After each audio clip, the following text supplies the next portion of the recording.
Okay, so some know, some don't know. But I used to be a juvenile correctional officer. I did it for 9 years.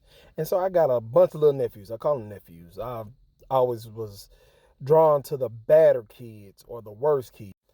And one reached out to me and they was like, well, you should start telling the stories from when we was at the RYDC.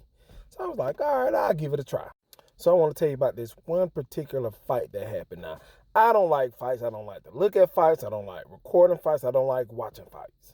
But this particular fight happened between a Columbus kid and a kid from LaGrange.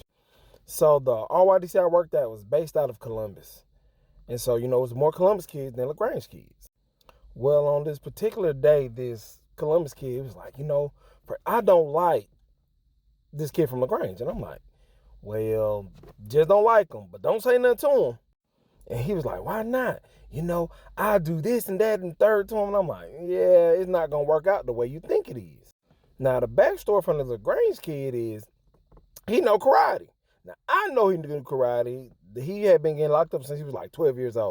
Now, at the time, he's 16 years old. So I've known this particular kid for 4 years. And I'm just like, yeah, whatever you do, don't fight him.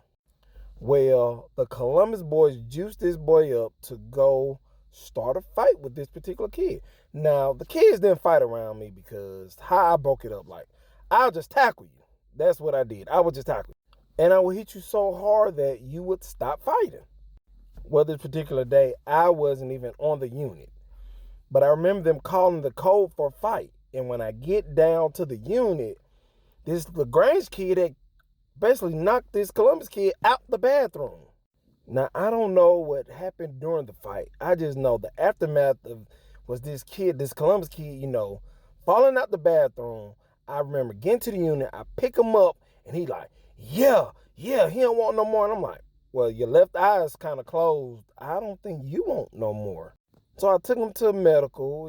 He just had a black eye. He was okay.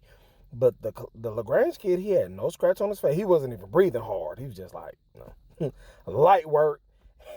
And the funny part is the Columbus kids were laughing because they knew it was going to happen. They juiced this boy up to fight this boy from LaGrange just to get beat up. And I'll never forget it because I remember time like, hey, I don't think you want none of him. This boy can really fight.